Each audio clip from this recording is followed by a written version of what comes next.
ดำน้ำดูปะการังที่เกาะช้างครับเตรียมลงเรือกันแล้วผม พวกเราก็จะขึ้นเรือที่ท่าเรือบางเบ้านะครับ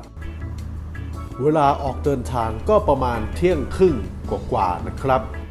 จุดหมายแรกเกาะหวายเป็นจุดถ่ายรูป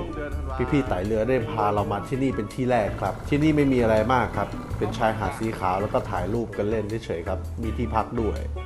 คลิปนี้ผมถ่ายเมื่อช่วงเดือนธันวาทะเลช่วงเดือนธันวาก็สวยดีนะครับ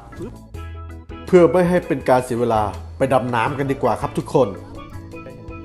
ส่วนจุดดำน้ำตรงนี้ผมก็ไม่แน่ใจว่าเป็นเกาะอะไรนะครับอาจจะเป็นเกาะลังหรือเกาะอะไรสักอย่างนี่แหละครับแต่ปลาเยอะมาก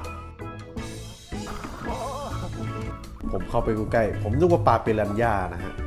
จะแดกกูไหมเนี่ยหลังจากนี้ผมจะพาทุกคนไปดำน้ำและฟังเสียงลมหายใจของท้องทะเลกันครับ A few moments later